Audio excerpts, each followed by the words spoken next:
it's painful to understand how much of what you're doing isn't productive. So I'll give you an example. So I've done this a couple of times with classrooms full of students. Usually when I'm lecturing about career development, say, okay, how much time do you waste? So then I get the class to vote. How many of you waste 10 hours a day? It's like 10% of the kids will put up their hands. And it's interesting because I don't define what constitutes waste. I just ask the question. So they're diagnosing themselves, right? I'm not saying you're wasting 10 hours a day. I'm just asking. It's like, given your own attitude, how much time are you wasting? 10 hours a day. It's like 10% of the people put up their hands. Well, when you get to like 6 hours a day, 80% of the people put up their hands. So then we do the arithmetic. It's like, because I like doing arithmetic with people. People hate arithmetic, but I like doing it. It's like, okay, 6 hours a day. It's 42 hours a week. So let's call that a work week, 40 hours a week. So that's a work week. Let's say, what's your time worth? You're a university student. Well, it's certainly worth minimum wage, because obviously, but it's worth way more than that, because if you spend a productive hour when you're 20, then you gain the benefits of that hour for the rest of your life. So there's the compounding effect of time spent when we were young. So I say, well, let's assume your time's worth $50 an hour, which I think is an underestimate, but whatever. Let's call it 50. We can call it 25, but we'll call it 50. If that's $2,000 a week you're wasting. It's $100,000 a year. It's like, how much better would your life be if you weren't wasting $100,000 a year? It's like, what is that over 40 years? $4 million. It's like, you're rich. You don't even know it. Quit wasting time. By your own definition. It's like people shake their heads, like, oh, I never thought about it that way. It's like, yeah, think about it that way. Don't waste your damn life. And then you think, well, why would people be resistant to that message? It's like, well, you really want to wake up and figure out that you're wasting half your life? And you know, when people do that kind of wasting, they actually hate it. You know, and I've had lots of people come to my clinical practice who were chronic procrastinators. You know, and so they're watching YouTube videos, say, but not ones that are good for them, although sometimes they will do that, but just browsing in that kind of mindless way that you do when you're not paying attention and you're trying to kill time. And people doing that, they feel bad, they get depressed, they feel anxious, they can't get away from it, they feel kind of quasi-addicted. That's what they're saying about social media now. It's a huge issue with young kids. Absolutely, but there's this feeling of kind of internal rot and corruption that goes along with it. It's like, yeah, well, you're wasting your life. It's like, so it's painful. It's painful to recognize that. Then it's painful to think, oh my God, look how undisciplined I am. I don't know anything. I can't use a schedule. I can't stick to a calendar. I don't have any aims. I don't know anything about the world, right? And maybe there's a part of me that's bitter because I haven't got everything already, and I'd just like to say, to hell with it. That's the recognition of the Jungian shadow.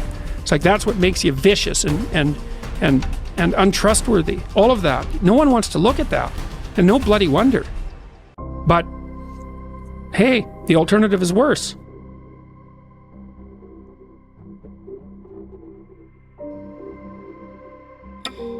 I hate it when I see young people wasting their time, wasting all this technology got, just sitting around in this world that's been created for you, that everything is instant. You all have stuff at your fingertips that can make you great. But if you could combine your technology with your parents and your grandparents' work ethic, you could be rich, man. But you cannot erase the work ethic part. There is no getting around. Ain't no elevator to the top. You got to take the stairs. The elevator don't go to the top, man. Not in the world of success. You gotta take the stairs. Y'all gotta start getting gritty, man. You gotta develop some dog in you. Most of this generation quits the second they get talked to. You did this wrong, or they get yelled at. It's so easy to be great nowadays because everybody else is, most people are weak. This is a softened generation. So if you have any mental toughness, any ability, if you have any fraction of self-discipline, the ability to not want to do it but still do it. Play the long game.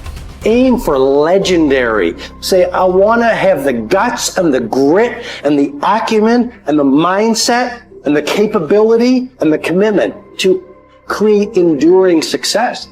Be the person who is up reading, listening to the podcast, writing in your journal, setting your goals, focusing on your intentions. As you become more successful, become more humble. As you become more successful, work even harder. As you become more successful, care even more about your product. As you become more successful, learn even more. Dedication, hard work. Dedication, hard work. I'm a one-man army. The world can go against me. I'm still coming on top. I need you to go harder than you've ever gone before. I need you to be more dedicated than you've ever been before. Life's one big fucking head game. You play with yourself. If you lose, it's because you allow life to get in your fucking head. It's you. You've got to make it your personal business to make it happen. And you've got to resolve within yourself that I'm the one. I'm the one to make this happen. I'm the one to become successful. I'm the one. I'm the one. No matter how bad it is or how bad it gets, I'm going to make it.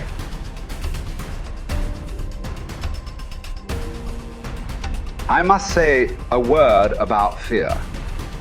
It is life's only true opponent. Only fear can defeat life. It is a clever, treacherous adversary, how well I know. It has no decency, respects no law or convention, shows no mercy. It goes for your weakest spot, which it finds with unnerving ease. It begins in your mind, always, so you must fight hard to express it. You must fight hard to shine the light of words upon it. Because if you don't, if your fear becomes a wordless darkness that you avoid, perhaps even manage to forget, you open yourself to further attacks of fear because you never truly fought the opponent who defeated you. What man actually needs is not a tensionless state, but rather the striving and struggling for a worthwhile goal, a freely chosen task. What he needs is not the discharge of tension at any cost, but the call of a potential meaning waiting to be fulfilled by him. Mankind was apparently doomed to vacillate between the two extremities of distress and boredom. In actual fact, boredom is now causing more problems to solve that distress. And these problems are growing increasingly crucial, for progressive automation will probably lead to an enormous increase in the leisure hours available to the average worker. The pity of it is that many of these will not know what to do with all their newly acquired free time. Life is not primarily a quest for pleasure, as Freud believed, or a quest for power, as Alfred Adler taught, but a quest for meaning. The greatest task for any person is to find meaning in his or her life. Frankl saw three possible sources for meaning: in work, doing something significant; in love, caring for another person; and in courage during difficult times. Suffering in and of itself is meaningless. We give our suffering meaning by the way in which we respond to it. At one point, Frankl writes that a person may remain brave, dignified, and unselfish, or in the bitter fight for self-preservation, he may forget his human dignity and become no more than an animal. The meaning of life differs from man to man, from day to day, from hour to hour. What matters, therefore, is not the meaning of life in general, but rather the specific meaning of a person's life at a given moment.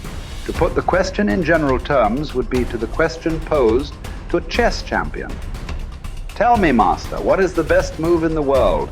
There simply is no such thing as the best or even a good move apart from a particular situation in a game and the particular personality of one's opponent. The same holds for human existence.